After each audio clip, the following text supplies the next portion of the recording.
Hello everyone, एक और नए पॉडकास्ट के साथ हम हाजिर हैं और मेरे साथ मौजूद हैं मिस अनुल हयात। अस्सलाम वालेकुम, कैसी हैं आप? वालेकुम अस्सलाम। मैं ठीक हूँ अल्हम्दुलिल्लाह। आप कैसे हैं? अल्हम्दुलिल्लाह, ऑल गुड ऑल गुड। अच्छा, टॉपिक हमने आज लिया है ऑटिज्म का and will be talking about autism spectrum disorder. और मिस अनुल हयात जो मौजूद हैं हमारे साथ, वो she got experience in this field. So miss Anul Hayat, अपना इंट्रोडक्शन करा दें so that people got to know about you. अच्छा, अस्सलाम वालेकुम। मैं एनुल हयात स्पेशल एजुकेटर हूँ और मैं कराची यूनिवर्सिटी से मास्टर्स किया हुआ है इन स्पेशल एजुकेशन। स्पेशलाइजेशन मैंने मेंटल रिटार्डेशन में की है, जो कि आप इंटेलेक्चुअल डिसेबिलिटी जिसको कहते हैं, आप चेंज हो गया ये वर्ड। और मैं गोल्ड मेडलिस्ट हूँ अपने डिपार्टमेंट से। और मैंने ट्रांसफॉर्मेशन से जो है वो माइंड टेक्नोलॉजीज का कोर्स किया हुआ है। और मैं लाइसेंस्ड जो हूँ वो एनएलपी प्रैक्टिशनर हूँ। और मुझे 5 years एक्सपीरियंस है डीलिंग विद ऑटिज्म चिल्ड्रंस। और मैं 5 साल से ऑटिस्टिक बच्चों के साथ जो है वो काम कर रही हूँ। और मुख्तलिफ प्लेटफॉर्म्स में जो है वो ऑटिज्म अवेयरनेस के बारे में जो है वो मैं बात कर चुकी हूँ। Very good. आई होप कि आज का जो हमारा सेशन होने वाला है, आई लुक फॉरवर्ड के बहुत ज़्यादा इंफॉर्मेटिव होगा। और अच्छा। पर्सनली मेरे लिए इंशाल्लाह, एंड आई बिलीव कि मेरे लिए तो एटलीस्ट बहुत ज़्यादा कुछ मुझे सीखने को मिलेगा। So will start with first thing autism, कि आप बताएं होता क्या है and like how it is all about. अच्छा, लेमैन लैंग्वेज में मैं बिल्कुल आपको सिंपली अगर डिफाइन करूं कि ऑटिज्म बेसिकली होता क्या है तो ऑटिज्म एक न्यूरोलॉजिकल डिसऑर्डर है, ठीक है, जिसमें बेसिकली हमारा जो ब्रेन है ना, उसकी जो वायरिंग है वो आगे पीछे हो जाती है, ठीक है। और उसकी वजह से जो एक चाइल्ड है जिसको ऑटिज्म होता है, उसको 3 चीजों में प्रॉब्लम्स होती हैं। एक कम्युनिकेशन स्किल्स, ठीक है। एक सोशलाइजेशन स्किल्स, ठीक है। और एक वो डेवलपमेंट जो एक नॉर्मल बच्चों की डेवलपमेंट हो रही होती है, उस तरीके से उसकी डेवलपमेंट नहीं होती, ठीक है। माइलस्टोन्स, डेवलपमेंटल माइलस्टोन्स जो हैं वो उसके थोड़े से डिले होते हैं, ठीक है। ये 3 चीजें जो हैं हम ऑटिज्म में जो है वो देखते हैं, ऑब्जर्व करते हैं। और प्रॉब्लम इन 3 चीजों में आती है because of rewiring of brain, ठीक है। ठीक है। बस सिंपल तो लैंग्वेज में ये। अच्छा, and what about the symptoms, के क्या सिम्टम्स होते हैं एक ऑटिस्टिक चाइल्ड के अंदर? अच्छा, ऑटिस्टिक चाइल्ड के अंदर हमारे जो सिम्टम्स होते हैं वो बेसिकली ये होते हैं कि वो आई कांटेक्ट नहीं देते बिल्कुल भी। और मतलब अपनी आप उनसे जितना भी मुखातिब हों, जितना भी आप उनको एड्रेस कर लें, आप उनका नाम ले लें, कुछ भी कर लें, वो आपको आई कांटेक्ट, जैसे मैं और आप अभी बात करें, आप मुझे जितनी बार कॉल करेंगे एनुल हयात, में आपको आई कांटेक्ट दूंगी, ठीक है। और मैं आपको जवाब दूंगी, रिस्पॉन्स दूंगी। वो आप उनके साथ होंगे भी और आप उनको मुखातिब भी करेंगे, एड्रेस भी करेंगे उनके नाम से भी, तब भी वो आपको आई कांटेक्ट नहीं देंगे। बहुत रेयर केसेस में ऐसा होता है जब बिल्कुल मदर हैं या पेरेंट हैं या सिबलिंग्स हैं, अगर वो कॉल आउट करें तो वो भी बहुत ज्यादा रेयर केसेस में ऐसा होता है कि वो आई कांटेक्ट पहले उसमें दे देते हैं, वरना उनकी आई कांटेक्ट बिल्कुल नहीं होता, जीरो आई कांटेक्ट होता है उनका। सेकंड, उनको जो है वो सेंसरी इश्यूज होते हैं, ठीक है। हाइपर सेंसिटिविटी और हाइपो सेंसिटिविटी। अब सेंसरी इश्यूज में क्या आता है? हाइपर सेंसिटिव मीन्स के एक बच्चा है जैसे लाउड नॉइसेस बहुत ज्यादा जो है वो जैसे अगर मैं एक टीवी रूम, मैंने रूम में टीवी चला लिया, ठीक है, और मेरे साथ एक ऑटिस्टिक चाइल्ड है, ठीक है, और टीवी में मैंने मीडियम से थोड़ी सी ज्यादा आवाज तेज कर दी, तो वो जो बच्चा है ना मुसलसल अपने कानों में हाथ रखेगा, बिकॉज उसे उससे जो है वो इरिटेशन होना शुरू हो जाती है। इसको हम कहते हैं सेंसरी इंटीग्रेशन, जो है उसकी प्रॉब्लम जो है वो ये होती है, सेंसरी इश्यूज होते हैं। जो हमारे 5 सेंसेस हैं जो इन्वॉल्व होते हैं सारी इंफॉर्मेशन गैदर करने में, वो जो 5 सेंसेस हैं उसमें जो है ना इन लोगों को प्रॉब्लम होती है। जो इन्फॉर्मेशन है उनको बहुत ज्यादा या तो पिच हाई होकर आ रही होती है, ठीक है, तब ये इरिटेट होते हैं, या बहुत ज्यादा पिच लो हुई हुई होती है उसकी, जैसे टच का उनका सेंस होगा एक। तो सेंसरी, अगर वो बहुत ज्यादा हाइपो सेंसिटिव होंगे तो आप हार्ड से हार्ड मटेरियल उनके हाथ के ऊपर रख दें, उन्हें फील नहीं होगा, ठीक है। अगर वो हाइपर सेंसिटिव है तो आप एक फेदर भी उनके हाथ में रखेंगे ना, तो वो रिस्पॉन्स कर देंगे उसका बहुत ज्यादा इंटेंसिटी के साथ, ठीक है। ये उनको डिस्टर्बिंग लगता है। थर्ड उनकी कम्युनिकेशन स्किल्स, ठीक है, उनकी लैंग्वेज डेवलप नहीं हुई है, ठीक है, और होती भी है तो उनकी रोबोटिक लैंग्वेज होती है, या तो वो कंप्यूटर लैंग्वेज में बात करेंगे, या तो वो रोबोटिक लैंग्वेज में बात करेंगे, या तो वो अपने आप से सेल्फ टॉक करेंगे, ठीक है, बाकी उनकी लैंग्वेज और कम्युनिकेशन स्किल जीरो होती हैं, ठीक है। सोशलाइजेशन स्किल्स उनकी पुअर होती हैं बिकॉज वो एक आइसोलेशन के अंदर रह रहे होते हैं, उनका एक अपना मैप ऑफ द वर्ल्ड है, ठीक है, वो उससे बाहर आते नहीं है, सही है। जैसे कि एक बच्चा है, उसके इर्द गिर्द उसके सिबलिंग्स हैं, उसके पीयर्स हैं, सब हैं, लेकिन फिर भी वो अपने मैप ऑफ द वर्ल्ड में वो उसको कुछ नहीं पता कि उसके इर्द गिर्द सराउंडिंग्स में क्या हो रहा है, उसकी कोई दोस्ती नहीं होगी, उसकी कोई इंटरेक्शन नहीं होगी, इवन उसको पानी भी पीना होगा वो इस चीज को कम्युनिकेट नहीं करेगा, वो इस चीज को नहीं बताएगा, वो अपने नीड्स को नहीं बताएगा बेसिकली, ठीक है। रिपीटेटिव बिहेवियर, रिपीटेटिव बिहेवियर बहुत बहुत प्रोमिनेंट इनके सिम्टम्स में आता है, और आइडेंटिफिकेशन के लिए सबसे ज्यादा जो 3 चीजें हमें हेल्प आउट करती हैं कि आइडेंटिफाई करने के लिए, वो ये है कि एक उनकी communication skills, social skills, repetitive behaviour, ठीक है। रिपीटेटिव बिहेवियर में हैंड फ्लैपिंग आ जाती है, मुसलसल खड़े होंगे और हैंड फ्लैप्स करते रहेंगे इस तरह से, ठीक है, बात कर रहे हैं, कुछ भी काम कर रहे हैं, उनका ये रिपीटेटिव बिहेवियर है, ठीक है। कुछ बच्चे रिपीटेटिवली क्या करते हैं, कॉइन्स जमा करना शुरू कर दिया, जहां जाने रिपीटेटिव बिहेवियर है, कॉइन्स, या तो कॉइन्स लेंगे या तो हाथ में कुछ होगा उसको घुमाते रहेंगे घुमाते रहेंगे घुमाते रहेंगे, ठीक है। कुछ बच्चे गाड़ी के साथ, एक ही कलर की गाड़ी, ये नहीं कि हर जगह डिफरेंट डिफरेंट कार्स ले गए, नो, एक ही कलर की गाड़ी जिसके साथ वो अटैच हो जाएंगे, एक ही टॉय जिसके साथ वो अटैच रहेंगे, और उसी के साथ उनका रिपीटेटिव बिहेवियर, रिपीटेटिव प्ले चलता रहेगा, ठीक है। वर्बली रिपीटेटिव बिहेवियर होता है, जैसे कुछ बच्चे टिकटॉक टिकटॉक टिकटॉक टिकटॉक बोलते रहेंगे वर्बली, मुसलसल, ये उनका रिपीटेटिव बिहेवियर है, लेकिन ये वर्बल रिपीटेटिव बिहेवियर होगा इनका, वर्बली वो ये बात करेंगे इस तरह से, ठीक है। तो ये कुछ सिम्टम्स हैं उनके जो बहुत हाईलाइटेड होते हैं, और जिनकी वजह से हमें और ज्यादा मतलब इजी हो जाता है कि हम इनको नॉर्म से मतलब थोड़ा सा डिफरेंशिएट कर सकते हैं। बाकी इनकी फिजिकल ग्रोथ और कोई ऐसी चीज से जाहिर नहीं होता कि ये ऑटिस्टिक है या इनको ऑटिज्म। अच्छा, सो आइडेंटिफिकेशन का क्या होता है? Does it differs with the symptoms, या आइडेंटिफिकेशन अलग से होती है किसी के साथ, सिम्टम्स के साथ साथ? अच्छा नहीं, अच्छा, सिम्टम्स जो है वो हमें लीड करती हैं टुवर्ड्स आइडेंटिफिकेशन, ठीक है। सिम्टम्स ही हमें बताती हैं कि अब नाउ इट्स टाइम कि हम इनको आइडेंटिफाई कराएं साइकोलॉजिस्ट से, पीड्स स्पेशलिस्ट से जो कि पीडियाट्रिशियन होते हैं, ठीक है, और साइकोलॉजिस्ट, क्लिनिकल साइकोलॉजिस्ट, क्योंकि इनके ऊपर कुछ टेस्ट होते हैं, डायग्नोसिस टेस्ट होते हैं, डायग्नोस्टिक टेस्ट के बाद हम लेबल करेंगे कि ये ऑटिज्म स्पेक्ट्रम डिसऑर्डर के अंदर बच्चा जो है वो आ रहा है, ठीक है।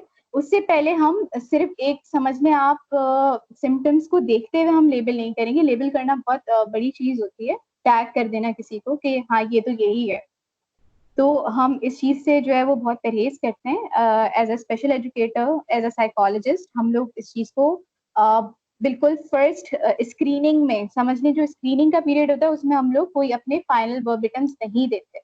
हाँ, सिम्टम्स आ रहे हैं उसी के मुताबिक हम लोग टेस्ट कंडक्ट करते हैं, ठीक है। उसके बाद फिर टेस्ट के रिजल्ट्स अगर आ गए हमारे, जैसे कि बच्चा एएसडी के अंदर लाई कर रहा है, तो फिर हम आगे रेफरेंस और सब चीजें रेफर करना, फिर हम बच्चे को चाइल्ड साइकोलॉजिस्ट को रेफर करना, स्पेशल एजुकेटर को रेफर करना, स्पेशल इंस्टीट्यूट्स में रेफर करना, सेंसरी इंटीग्रेशंस के लिए रेफर करना, वो फिर बाद की चीजें होती है, ठीक है। ठीक है। तो ये अर्ली आइडेंटिफिकेशन होती है, तो मतलब जितनी जल्दी आप आइडेंटिफाई कर सकते हैं किसी बच्चे के अंदर, ठीक है, क्योंकि आपने बताया फिजिकली तो बच्चा लुक्स ओके, ठीक है ना, या उसके कुछ स्पेसिफिक बिहेवियर्स हैं, कुछ सिम्टम्स हैं जो कि आपको लीड करेंगे, through on the basis of that आपको आइडेंटिफाई कर सकते हो। सो इसकी जितनी जल्दी आइडेंटिफिकेशन होती है, उसका कितना फायदा हो सकता है कि parent can manage it well? अच्छा, इसकी एक बात तो बहुत इम्पोर्टेंट है जो पेरेंट्स को समझनी चाहिए, सबसे पहले एक्सेप्टेंस, पेरेंट्स को एक्सेप्ट करना, इट्स वेरी इंपॉर्टेंट कि हाँ ठीक है, एक हमारा बच्चा है जिसको जो नॉर्मल से डेविएट हो रहा है, डिफरेंट पेरेंट्स को न्यू बॉर्न बच्चे में फौरन से पता चल जाता है कि देयर इज समथिंग रॉन्ग, एक जो अंदर की घंटी होती है ना वो बज जाती है, लेकिन पेरेंट्स फिर भी डिनाइल फेज में होते हैं। ठीक है, तो पेरेंट्स को चाहिए कि सबसे पहले एक्सेप्टेंस वाली फेज में आए, जितनी जल्दी पेरेंट्स एक्सेप्ट करेंगे उतनी ही जल्दी अर्ली इंटरवेंशन का प्रोग्राम स्टार्ट हो जाएगा बच्चे के साथ। ठीक है, अगर एक पेरेंट है वो 12 साल तक, बच्चे की उम्र 12 साल होगी लेकिन 12 साल तक वो एक्सेप्ट ही नहीं कर पा रहा कि मेरे बच्चे को ऑटिज्म या कुछ ऐसी चीज है जो नॉर्म से डेविएट करती हुई हो गई है, ठीक है, नॉर्मल माइलस्टोन्स नहीं है, उसकी कम्युनिकेशन स्किल्स नहीं है, उसकी सोशल स्किल्स नहीं है, लेकिन उसके बावजूद डिनाइल फेज में है, ठीक है, तो क्या होगा, वहां पे हम अर्ली इंटरवेंशन प्रोग्राम स्टार्ट नहीं कर सकते। Early intervention programme itself 0 to 3 year old बच्चों के लिए डिजाइन किया हुआ है। ठीक है, अच्छा यहाँ पे मैं एक और बात बता दूं कि हम ऑटिज्म की जब बात करते हैं तो हम मोस्टली ऑटिज्म को फिजिकली साथ साथ, फिजिकल एज के साथ साथ मेंटल एज को भी काउंट करते हैं। ठीक है, हम मेंटल, हमारे लिए मेंटल एज काउंट करना बहुत बहुत इंपॉर्टेंट है। ठीक है, जैसे अब मेरे पास एक बच्चा आया जो कि 2 year old का था, और 2 year old का जब था वो, तब ही वो बच्चा डायग्नोस हो गया कि ही हैज ASD। ठीक है, अब मेरे पास जब वो बच्चा आ रहा है 3 साल की उम्र में, मैं उसका अर्ली इंटरवेंशन प्रोग्राम बनाऊंगी उसी हिसाब से। ठीक है, और उसकी जो अर्ली इंटरवेंशन प्रोग्राम की जो जो चीजें हैं, जो मेरे पास एक पूरा स्ट्रक्चर प्रोग्राम है, ठीक है, उसको कवर करने के लिए मुझे सिर्फ 2 साल चाहिए। क्यों? क्योंकि early intervention programme 0 to 3 years के लिए, मेंटल एज की मैं बात कर रही हूँ, बच्चा मेरे पास क्रॉनिकल एज 3 year का आ रहा है लेकिन मेंटल एज उसकी अभी 2.5 year है, समझ लें फॉर एग्जाम्पल। तो 2.5 year है, अब मुझे सिर्फ कौन सा गैप फुलफिल करना है, ओनली 6 months का गैप, 2.5 और 3 year। ठीक है, अब एक बच्चा मेरे पास अब आप मुझे खुद बताएं इस पे जो फर्क होगा, कितनी जल्दी मैं इस चीज को कवर कर सकती हूँ। ठीक है, 6 months के गैप को मैं कितनी जल्दी, एक साल में बहुत ज्यादा होगा, मैं एक साल में कवर कर लूंगी इस चीज को। ठीक है, एक बच्चा मेरे पास 12 साल का आ रहा है, उसकी मेंटल एज क्या है उसकी, 3.5 year। ठीक है, अब मैं उसके साथ अर्ली अर्ली इंटरवेंशन प्रोग्राम कर सकती हूँ? मैं नहीं कर सकती, क्योंकि मेरा स्ट्रक्चर ही वैलिडेट नहीं है उस चीज पे। ठीक है, तो यहाँ पर early intervention programme it's amazing कि बच्चे जितनी जल्दी बच्चा डायग्नोस होगा, जितनी जल्दी पेरेंट्स, क्योंकि बच्चा साइंस दे रहा है आपको, बच्चा सिम्टम्स दे रहा है, पेरेंट्स जितनी जल्दी डिनाइल फेज से बाहर आएंगे, एक्सेप्टेंस वाले फेज में जाएंगे जितनी जल्दी, उतनी ही जल्दी हम स्पेशल एजुकेटर्स, हम क्लिनिकल साइकोलॉजिस्ट बच्चे के साथ इंटरवीन करके काम कर सकते हैं, और जो गैप है उसका, बच्चे का, वो फिल अप कर सकते हैं, जो स्पेस है वो फिल अप कर सकते हैं। तो early intervention programme is very very important with respect to autism और डायग्नोसिस। ठीक है, अच्छा पेरेंट्स की बात हो रही है, so what do you think कि पेरेंट्स का कोलैबोरेशन आप लोगों के साथ, like you people are professional in this field, so how about this collaboration, कितना अच्छा है ये collaboration to help an autistic child to cope up with the issue? अच्छा, पेरेंट्स का जो है बेसिकली बहुत ज्यादा ये होता है कि पेरेंट्स हमारे पास जब आते हैं तो जबकि वो अंदर से एक्सेप्टेंस स्पेस में होते हैं, लेकिन जाहिरी तौर पे वो डिनाइल पे होते हैं, नहीं नहीं मेरा बच्चा तो बस, इसको सिर्फ इतनी ही प्रॉब्लम है और तो कोई इशू नहीं है इसको। अच्छा भाई, ठीक है, फर्स्ट 2 सेशंस में तो हमारी पेरेंट्स की काउंसलिंग करने में निकल जाते हैं। एज ए स्पेशल एजुकेटर उस पेरेंट को बताना कि लाइक ये चीजें हैं, और हमें यहाँ आपकी कॉपरेशन की जरूरत होगी, बिकॉज जो चीजें, मेरे पास एक बच्चा आ रहा है, ठीक है, 40 मिनट्स मेरी थेरेपी, इंटरनेशनली आप देख लें 40 मिनट्स से ज्यादा हम थेरेपी नहीं देते बच्चे को। ठीक है, ये हमारे थेरेपी के रूल्स हैं। ठीक है, 40 मिनट्स में मैं जो थेरेपी दे रही हूँ बच्चे को, सिर्फ उसको उसका फायदा नहीं होगा। एक बच्चा है जिसका गैप इतना बड़ा है, मतलब समझ लें बहुत बड़ा गैप है उसका, 12 year, और मेंटल एज उसकी जा रही है 6 year, अगर तो 6 साल का गैप चल रहा है उसका। ठीक है, तो सिर्फ क्या 40 मिनट्स की जो मेरी थेरेपी होगी उस वो बच्चे के लिए काम की होगी? नहीं होगी, जब तक मेरे साथ पेरेंट्स मिलके काम नहीं करेंगे। ठीक है, पेरेंट्स घर पे मेरे साथ, मैं पेरेंट्स को पूरा फॉलो अप दूं। ठीक है, एज ए स्पेशल एजुकेटर हमारी ड्यूटी होती है, हम पेरेंट्स को पूरा फॉलो अप देते हैं कि आपको घर में ये एक्टिविटीज करनी है। ठीक है, अब पेरेंट्स का क्या है, पेरेंट्स को, क्योंकि हम हमारी सोसाइटी में बेसिकली जो माइंडसेट है वो ये है कि मदर्स को ही ज्यादा करना पड़ता है बच्चों को no take care and all. Parent जो फादर है मतलब ही has to complete the all financial things, और मदर को जो है वो फुलफिल करनी होती है सारी घर की हाउस होल्ड रिस्पॉन्सिबिलिटीज, जो कि मुझे लगता है जो माइंडसेट गलत है, क्योंकि जो बच्चे हैं उन्हें दोनों पेरेंट की जरूरत है, मतलब मदर की भी जरूरत है, उन्हें फादर की भी जरूरत है। अब मदर के ऊपर वैसे इतना बर्डन, उनको दूसरे सिबलिंग्स को देखना है, उन्हें घर को देखना है, उनको बच्चे को थेरेपीज के लिए लेके जाना है, उस बच्चे को वापस लेकर आना है। ऑटिस्टिक किड के साथ आप घर के अंदर बहुत मुश्किल है, मैं आपको बता रही हूँ, बिकॉज इनकी बहुत ज्यादा फिक्सेशंस होती हैं। ठीक है, इनके सिम्टम्स में एक सिम्टम ये भी बहुत इंपॉर्टेंट है कि इनकी बहुत ज्यादा फिक्सेशंस होती हैं, कि एक रूटीन के साथ फिक्सेटेड हो जाएं। तो अगर आप रूटीन चेंज करेंगे इनके साथ तो बहुत बड़ी तबाही हो सकती है। ठीक है, रिटेलिएशन फिर आती होगी। वो आपका पूरा मतलब हर चीज अपसाइड डाउन हो जाएगी, समझ लें आप, सब कुछ खत्म।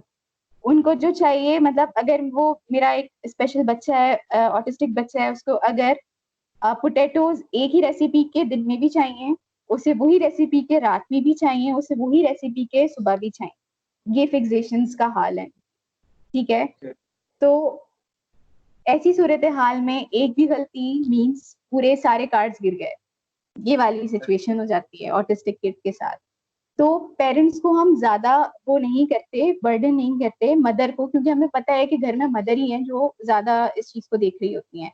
लेकिन फिर भी हम पेरेंट्स के साथ कोलैबोरेट करके, आईईपी हमारी एक होती है, इंडिविजुअलाइज एजुकेशनल प्रोग्राम हमारा एक होता है। ठीक है, हम पूरी आईईपी बनाते हैं बच्चे की, मंथली बनती है बेसिकली ना। ठीक है, या तो 3 मंथ्स में बनेगी या तो 6 मंथ्स में बनेगी। इवेल्युएशन जिसकी उसी तरह से होती है, चाइल्ड टू चाइल्ड ये वेरी करती है, क्योंकि ये इंडिविजुअलाइज प्रोग्राम है, हर बच्चे का अलग प्रोग्राम होता है। ठीक है, तो पेरेंट्स को हम वहाँ कोलैबोरेट करते हैं अपने साथ कि पैरेलल चलें, बच्चा और जो है टीचर, थेरेपिस्ट और पेरेंट्स, ये लोग पैरेलल चलें आपस में। कोई भी ऐसी चीज ना हो कि मैं आगे इस पेस पे जा रही हूँ बच्चे के साथ, पेरेंट्स घर में बहुत स्लो पेस पे जा रहे हैं और फॉलो अप नहीं कर रहे सही से। पेरेंट्स से हमें कॉपरेशन की जरूरत होती है, पेरेंट्स से हमें जो है ना एक्सेप्टेंस की जरूरत होती है और ट्रस्ट की जरूरत होती है। समटाइम्स क्या होता है, रिजल्ट्स नहीं आ रहे होते विद इन 6 मंथ्स, अगर हमारे प्रोग्राम में रिजल्ट्स नहीं आ रहे तो पेरेंट्स जो है वो इस चीज को कंप्लेन करना शुरू कर देते हैं कि स्पेशल एजुकेटर्स या साइकोलॉजिस्ट सही से काम नहीं कर रहे हमारे बच्चे के साथ। फला ने तो अगर इस तरह से काम किया तो इट्स लाइक कि वो इस तरह से कोट करना शुरू कर देते हैं चीजों को, जो कि बहुत अनएथिकल भी है, to some extent this is very unethical. तो ये है कि पेरेंट्स को चाहिए कि वो ट्रस्ट करें और दूसरा पैरेलल काम करें। अगर आपका थेरेपिस्ट आपको सब कुछ इंस्ट्रक्ट कर रहा है कि आपको घर में ये चीजें करनी है, तो आपको पता है आपके पास स्पेशल नीड्स का बच्चा है, उसके लिए नॉर्मल नीड्स नहीं है। ठीक है, तो आपको अपने आप को उसी तरीके से जो है वो करना पड़ेगा, एडजस्ट करना पड़ेगा, ताकि आप उसकी नीड्स को फुलफिल कर सकें। तो पेरेंट्स का बहुत बहुत बड़ा रोल है इस चीज के ऊपर। सही सही। अच्छा, इसके साथ साथ आपने पहले बात की अबाउट सिम्टम्स, कुछ बिहेवियर्स भी स्पेसिफिक होते होंगे, and how does this symptoms differs from behaviours, कैसे कौन से बिहेवियर्स होते हैं तो जनरली ना हम एक ऑटिस्टिक चाइल्ड के अंदर ऑब्जर्व कर सकते हैं कि ये स्पेसिफिक बिहेवियर है जो वो शो कर रहा है।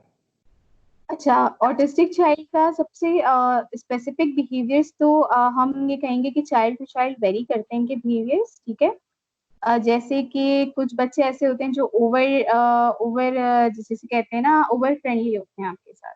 कुछ बच्चे आपके पास ऐसे भी आएंगे, और कुछ बच्चे ऐसे आएंगे बिहेवियर के उस पे कि वो आपके साथ 3 महीने लगा देंगे, आपके साथ उनकी वो नहीं होगी, पेयरिंग नहीं होगी। ठीक है, पेयरिंग इन अ सेंस के दोस्ती नहीं होगी। ठीक है, तो बिहेवियर इश्यूज उनको ये आते हैं कि हिटिंग उनके अंदर होती है, स्नैचिंग वो कर लेते हैं। उनको नहीं पता कि उनके जो सिबलिंग है या उनके घर में कोई मेहमान आ रहा है, गेस्ट आ रहा है, उसके साथ कैसे बिहेव करना है, उसके सामने कैसे बिहेव करना है। तो उसके सामने वो जैसे कि बिहेवियर जैसे शो कर देंगे कि उनके बच्चों को मारना। ठीक है, किसी के घर गए हैं, तो एक मेरा स्पेसिफिक एक केस था जिसमें एक बच्चा मेरा था, उसका ये केस था कि वो सबके घरों में जाता था और फ्रिज खोल के अंडे उसको बहुत वो करते थे, फैसिनेट करते थे, एग्स। तो जहां वो एग्स दिखता था वो तोड़ना शुरू कर देता था। ये उसका स्पेसिफिक बिहेवियर था। मतलब एक बच्चा मेरा ऐसा था जिसको ग्लास बहुत फैसिनेट करते थे, तो जहां वो शीशे के ग्लास देखता था वो उसको तोड़ता था। ठीक है, तो इस तरीके से इनके बिहेवियर्स होते हैं, वैरी करते हैं child to child. Biting behaviour इनका बहुत ज़्यादा सख्त होता है कि कोई नया थेरेपिस्ट, कोई नया नापसंदीदा शख्स, इनको अच्छा इनके अंदर सेंसेस बहुत, इनके अंदर एक सेंस बहुत ज़बरदस्त होती है कि कौन मुझे लीड कर सकता है और किसको मैं लीड कर सकता हूँ, ठीक है? अगर आपने इनको ये वो दे दिया ना, इंफॉर्मेशन दे दी अपने किसी भी जेस्चर से कि मैं आपसे डर गई, आप मुझे लीड करोगे अब, ये आपको बहुत बेहतरीन तरीके से लीड करेंगे। और अगर और इसकी अपोजिट अगर आप करो कि आप उनको ये इंफॉर्मेशन दो अपने जेस्चर से अपनी जो है वो बॉडी लैंग्वेज से कि आप उनको लीड करो, तो ये बहुत बेहतरीन तरीके से चल सकते हैं आपके साथ थेरेपीज में, घर में, पेरेंट्स के साथ। सिर्फ इनको ये इंफॉर्मेशन चाहिए आपसे कि आप उनको लीड करोगे, ये आपको लीड नहीं कर सकते बस। तो फिर आपके बहुत सारे बिहेवियरल इश्यूज जो हैं वो बहुत इजीली रिजॉल्व हो सकते हैं इस चीज के भी थ्रू, इस स्ट्रैटेजी, एक सिंपल स्ट्रैटेजी के थ्रू कि अगर आपने कह दिया no means no. Sometimes sometimes जो है वो बच्चे चाह रहे होते हैं कि हम अपनी बात किसी भी हद तक माने। मतलब अगर एक स्पेशल ऑटिस्टिक बच्चा है, उसको एक स्पेसिफिक चीज चाहिए, ठीक है? अब वो बुक भी हो सकती है, वो कोई भी चीज हो सकती है, और पेरेंट उसको कह रहा है कि नहीं तुम्हें नहीं मिलेगी ये। वो टैंट्रम्स थ्रो करेंगे। टैंट्रम्स क्या होंगे? वो इधर उधर की चीजें फेंकेंगे, ठीक है? वो चीखेंगे, जोर जोर से रोएंगे, फ्लोर पे लेट जाएंगे, लेट के खूब तमाशे करेंगे, सब चीजें करेंगे। लेकिन अगर पेरेंट ने फर्स्ट उसको कह दिया नो, तो उसके बाद वो नो कभी भी यस में नहीं बदलना चाहिए, ठीक है? No means no. ये जो स्ट्रैटेजी है ये बहुत इंपॉर्टेंट है बिहेवियर इश्यूज रिजॉल्व करने के लिए, क्योंकि अगर आपने नो की जगह नो बोला आपने, और आपने जब बच्चे ने ये सारी चीजें कर दी, उसने वो लेटा, जमीन पे लेट के खूब रोया, चीखा, मारा, और चीजें फेंकी इधर उधर, सब सब चीजें कर ली, उसके बाद आपने तंगा के कहा ले लो। बच्चे ने लर्न कर लिया कि मैं ये करूंगा तो मुझे मिल जाएगा, ठीक है? अगर आपको कोई चीज देनी है, आप फॉर अगर बच्चा मांग रहा है आपसे, आपको देनी है, आप उसको दे दो। लेकिन अगर आपने उसको नो कर दिया, तो वो नो कभी भी यस में मत बदलो, कभी भी। ये बहुत सिंपल सिंपल सी छोटी छोटी से पॉइंट्स हैं ऑटिस्टिक बच्चों के साथ बिहेवियर इश्यूज को रिजॉल्व करने के, लेकिन ये बहुत बहुत ज्यादा हेल्पफुल होते हैं इन फ्यूचर बच्चों की पेसिंग करने के। सही। अच्छा, एक चीज है मुझे इस कन्वर्सेशन समझ में एक हद तक आई है कि इसमें फिर काफी हद तक वो अपार्ट फ्रॉम पेरेंट्स जो आपके दूसरे बहन भाई हैं उनका भी काफी हद तक किरदार होता है। मतलब अगर मेरे साथ अगर कोई दूसरा जो है वो मेरा फैमिली मेंबर है या मेरा कोई भाई या बहन वो ऑटिस्टिक है, ठीक है, तो मेरा उसके साथ जो रवैया होगा। फिर दूसरी बात ये आती है कि the rank in the family, ठीक है, कि वो ही और शी इज न्यू बॉर्न, मैं उससे बड़ा हूँ, फिर मैं उसके साथ कैसा किरदार अदा करता हूँ, या वो बड़ा है then I am the newborn, और उसके बाद फिर मैं देखता हूँ मैं बड़ा हो रहा हूँ और वो ऑटिस्टिक है। So I guess apart from parents, कहीं ना कहीं जो आपके सिबलिंग्स हैं they also play a vital role कि वो अंडरस्टैंड करें इस चीज को, और फिर पेरेंट्स उनको भी समझाएं है ना कि यू हैव टू एक्सेप्ट, और फिर you coordinate with the child to have bonded mostly family. बिल्कुल आपका सवाल बहुत इम्पोर्टेंट है। और मोस्टली वैसे तो पेरेंट्स जो हैं वो जो बच्चे हमारे माशाल्लाह से बहुत शार्प आ रहे हैं आजकल, और जो सिबलिंग्स होते हैं उनको बहुत ज्यादा, बहुत हद तक अंदाजा हो चुका होता है कि there is something different about my sibling, ठीक है? तो उनको बहुत हद तक अंदाजा हो गया होता है। हाँ, इन सब चीजों की वजह से उन सिबलिंग्स की मेंटल हेल्थ पे असर पड़ता है। जो नॉर्मल सिबलिंग्स होते हैं उनकी मेंटल हेल्थ पे ज्यादा असर पड़ता है एज कम्पेयर टू जो हमारे ऑटिस्टिक बच्चे होते हैं, बिकॉज ऑटिस्टिक बच्चे दे उनको सोशल इंटरेक्शंस नहीं चाहिए, उनको नहीं चाहिए उनके पेरेंट्स उनसे ज्यादा बात करें, बिकॉज वो खुश हैं इन चीजों में। लेकिन जो हमारे नॉर्मल बच्चे हैं वो उनको ये चीजें चाहिए, ठीक है? तो वो अंडरस्टैंड करते करते वो उस स्पेस पे आ जाते हैं कि उन्हें भी to some extent mental health issues होना शुरू हो जाते हैं। तो पेरेंट्स को जो है वो बेसिकली चाहिए कि वो एक बैलेंस क्रिएट करें, बैलेंस रखें दोनों के बीच में। और पेरेंट्स को चाहिए कि अगर वो अपने एएसडी चाइल्ड के साथ जिस तरीके से एक्स्ट्रा लव, एक्स्ट्रा केयर बच्चे को मिल रही होती है, उसी तरीके से एक नॉर्मल बच्चे को भी sometimes extra care, extra love दें। उनको अंडरस्टैंड वो क्योंकि वो इन्वायरमेंटल लर्निंग के थ्रू अंडरस्टैंड कर लेते हैं कि there is something different about my sibling, तो वो उस चीज को बहुत हद तक अंडरस्टैंड करते हैं और बहुत हद तक बहुत सारी चीजों में वो कॉम्प्रोमाइज कर रहे होते हैं ऑलरेडी।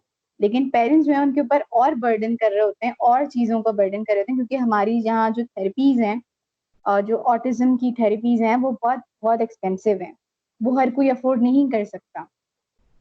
तो बहुत सारी चीजें हमारी जो है वो पेरेंट्स नॉर्मल बच्चों की निग्लेक्ट कर रहे होते हैं इन चीजों के उस। सही। अच्छा, एक चीज इसी में फिर मेरा एक पॉइंट मुझे लगता है कि शायद ना पेरेंट्स के रोल की अगर बात करें, because you people are there as a professional, कि यू गाइड देम ना, कि भाई you have to accept the child and all. ठीक है, आप टैक्टिक्स बता रहे हो, आप बच्चे को गाइड कर रहे हो, आप पेरेंट्स को गाइड कर रहे हो, है ना। आप you are finding a middle way कि भाई चीजें है ना वो सॉर्ट आउट हो जाए। इससे मुझे लगता है कि अगर फर्ज करें कि वेदर इट्स अ फादर और मदर, ठीक है ना, if it's a long process, फर्ज करें बच्चा बहुत अरसा हो गया और वो सही नहीं हुआ है और फिर वो एक होता है आप जिद हो जाते हो ना, बीइंग अ ह्यूमन। ठीक है ना, एक वक्त आता है कि आप वो परेशान कर रहे हैं, ठीक है ना, आप एक पेरेंट है, ठीक है ना, फादर इज कमिंग होम, ठीक है ना, वो फर्ज करें पूरा एक हफ्ता है ना वो कोई नाइट ड्यूटी करके आ रहे हैं, और वो उनको पता है कि घर पे एक बेटा मौजूद है या बेटी मौजूद है जो परेशान कर सकती है, और उसका वही सेम बिहेवियर है। तो it's like being a human. तो जब अगर उसका बिहेवियर चेंज होता है एज अ फादर, वो डांट दे या मार दे, what do you think in this case क्या हो सकता है, लाइक मारना या पीटना ऐसे बच्चे का? देखिए, सबसे पहली बात तो ये है कि पेरेंट्स को जो है वो यहाँ पर मारना पीटना, इट्स लाइक कि अगर आप नॉर्मली बच्चा बदतमीजी करता है तो पेरेंट्स उसकी मारी लगाते हैं, पेरेंट्स उसे थपकियां नहीं देते, शाबाशियां नहीं देते, ठीक है।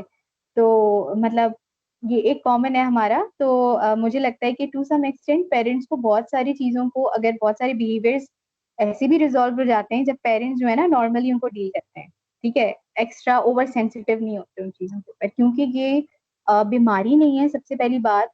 तो जो बीमारी होती है उसका क्योर होता है, जो डिसऑर्डर है और जो न्यूरोलॉजिकल डिसऑर्डर है, रीवायरिंग हो गई है ब्रेन के अंदर, ठीक है, ये मैनेज हो सकती है लेकिन ये क्योर नहीं हो सकती, ठीक है।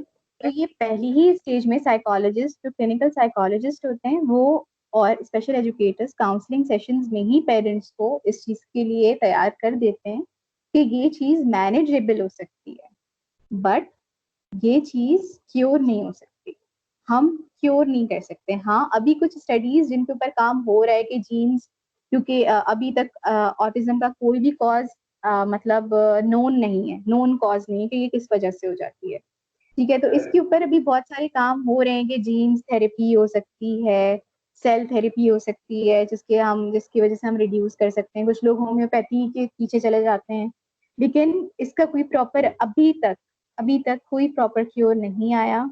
तो ये मैनेजेबल है, और वो भी इंटेंसिटी के हिसाब से, कि अगर मेरे बच्चे को ऑटिज्म माइल्ड है, ठीक है, कम इंटेंसिटी के साथ है, तो मैं उसको किस हद तक मैनेज कर सकती हूँ, ठीक है, थेरेपिस्ट के साथ मिलके। अगर मेरे बच्चे को मॉडरेट है तो मैं किस हद तक कर सकती हूँ, अगर उसको सिवियर या प्रोफाउंड है वो चीज, ठीक है, मतलब बहुत ज्यादा है, ठीक है, इंटेंसिटी बहुत ज्यादा है, तो मैं किस हद तक उसको मैनेज कर सकती हूँ, ठीक है। तो ये वाली सारी चीजें जो है वो हमारी स्पेशल एड्स और साइकोलॉजिस्ट के साथ टर्म टू टर्म मीटिंग होती रहती है इस चीज की, और पेरेंट्स को इसी चीज के बारे में हम लोग पैरेलली सब कुछ बता रहे होते हैं कि ये चीज इस डायरेक्शन में, ये चीज इस डायरेक्शन में, ठीक है। फ्रस्ट्रेशन ऑब्वियसली होती है, पेरेंट्स को होती है, वो भी इंसान है, ठीक है।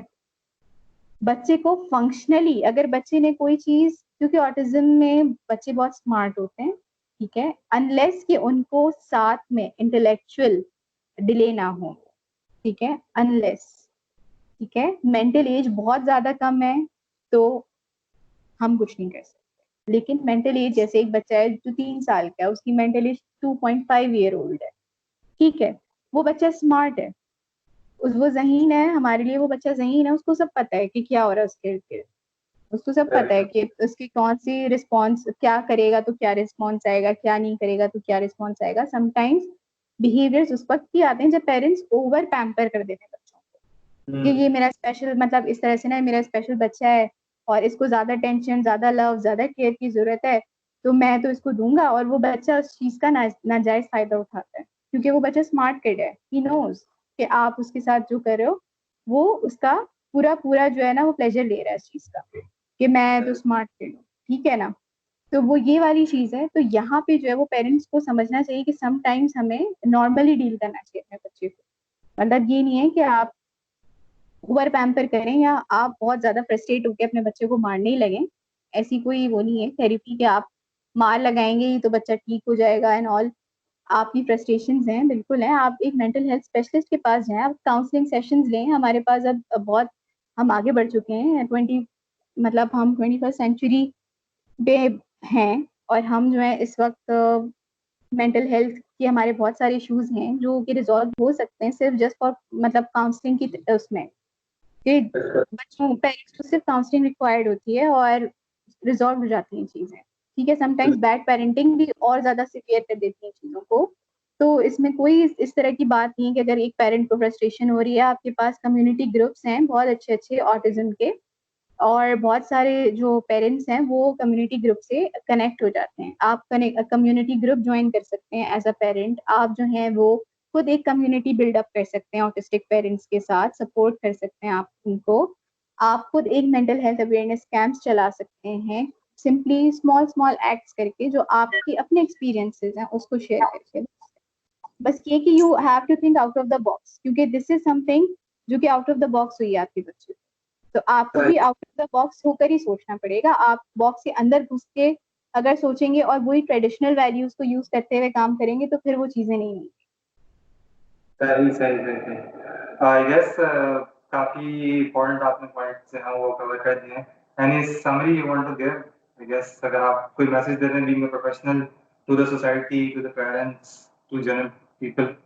अच्छा, मैं सिर्फ एक रिक्वेस्ट ही करूंगी कि अगर आप कोई ऐसा बच्चा अच्छा, सबसे पहले मैं जनरल पब्लिक के लिए करूंगी। अगर आप कोई भी बच्चा ऐसा देखें जिसको किसी अच्छा बज़ाहिर अगर उसको कोई इम्पेयरमेंट या डिसऑर्डर है या नहीं है, और वो बच्चा हाइपर हो रहा है या कुछ ऐसी चीज है मॉल्स में, पब्लिक प्लेसेस में, प्लीज आप उनके लिए सपोर्ट बने, पेरेंट्स के लिए भी और बच्चों के लिए भी।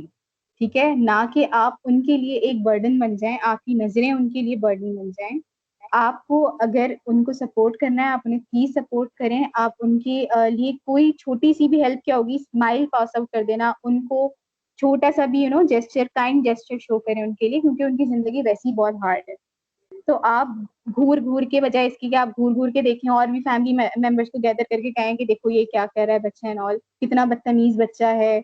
और तर्स की निगाहों से आप किसी पेरेंट के बच्चे को देखें जिसको फिजिकल डिसेबिलिटी है। तो ये सब चीजें आप अवॉइड करें as a general public. Public places में अगर आप इस तरह की कोई भी चीज देखते हैं तो प्लीज इसको काइंडली अवॉइड करें, क्योंकि हम सब नॉर्मल हैं, हम सब डिफरेंटली नॉर्मल हैं बिल्कुल।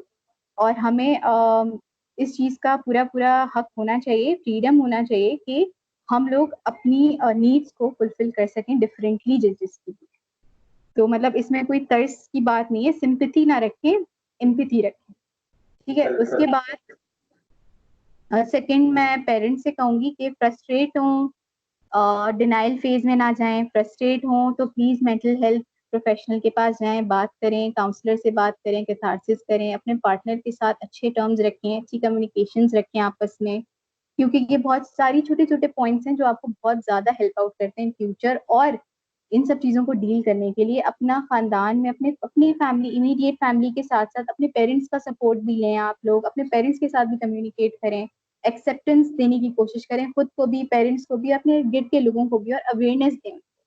ठीक है, एज अ ऑटिज्म पेरेंट आप लोगों का बहुत बहुत राइट है कि आप लोगों को अवेयरनेस दें और लोगों को बताएं कि बेसिकली ऑटिज्म है क्या, क्योंकि अभी तक हमारी सोसाइटी में बहुत कम लोग जानते हैं ऑटिज्म क्या है।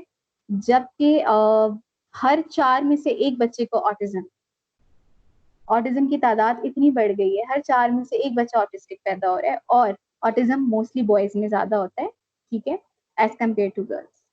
ठीक है, तो ये बॉयज में ज्यादा होता है।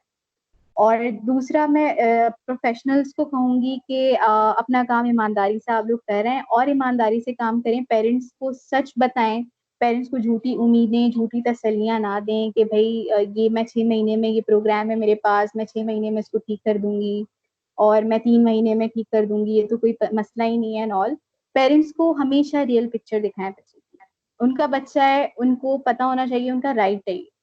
पेरेंट्स को चाहिए थेरेपिस्ट के ऊपर ट्रस्ट करें, थेरेपिस्ट को चाहिए पेरेंट्स के ऊपर ट्रस्ट करें, और रिस्पेक्ट दोनों आपस में एक दूसरे की जरूर करें। और थेरेपिस्ट प्लीज रियल पिक्चर दिखाया करें बच्चों की पेरेंट्स को, क्योंकि ये बहुत सारे इश्यूज रिजॉल्व कर सकती है अगर आप सिर्फ रियल पिक्चर दिखा दें कि आपका बच्चा इस पेस पर है, मैं इस पेस से उसको लेकर इस पेस तक यहाँ पहुंची हूँ और अब नेक्स्ट मैं इस पेस पे लेके जा रही हूँ। ठीक है, ये चीज बहुत जरूरी है। ठीक है, I guess it's very much enough for now and जज़ाकल्लाह खैर, thanks a lot for your time, आपने टाइम निकाला। और personally I guess it's important time कि इस चीज से बजाय से कि इससे भागा जाए, ठीक है ना, या ओवर रिएक्ट किया जाए, ठीक है ना, या निगलेक्ट किया जाए। इट्स बेटर कि आप उसको एक्सेप्ट करके बीइंग अ सोसाइटी लेमन, मैं इसको इस तरह समझता हूँ कि हम इसको एक्सेप्ट करके अगर हम जो है वो एक्सेप्टेंस के साथ अगर इस चीज को लेके चलते हैं तो कहीं ना कहीं together we all can help this thing to manage it, ठीक है ना। क्योंकि बात ये है कि क्योर नहीं कर सकते, तो अगर हर बंदा जो जो इसमें इन्वॉल्व है कहीं ना कहीं, अगर एज अ सोसाइटी मेंबर मैं इन्वॉल्व हूँ, अगर एज अ फैमिली मेंबर मैं इन्वॉल्व हूँ, या अगर मैं खुद ऑटिस्टिक हूँ, तीनों केसेस के अंदर, या अगर मैं प्रोफेशनल हूँ, तीनों चारों केसेस के अंदर अगर मैं इस चीज को हम एक्सेप्टेंस के साथ और थोड़ा सा ट्रस्ट फैक्टर की बेसिस के ऊपर इसको लेके चलते हैं, सो आई बिलीव कि ये चीज जो है वो आराम से मैनेज हो सकती है। बिल्कुल And बिल्कुल मैनेज हो सकती है आराम से। again, thanks a lot for your time, and I thank you hope so this. Much for calling me. Thanks a lot, and listeners, I hope आपको भी बहुत कुछ इस informative सेशन से सीखने को मिला होगा, and with the message कि हम इसको एक acceptance के साथ और trust factor के साथ हम इसको open mind के through accept करें और फिर इसको manage करें। So for sure ये चीज़ जो है वो actively हम इसको manage कर सकते हैं। And till then, till the next podcast, till the next topic, Allah Hafiz.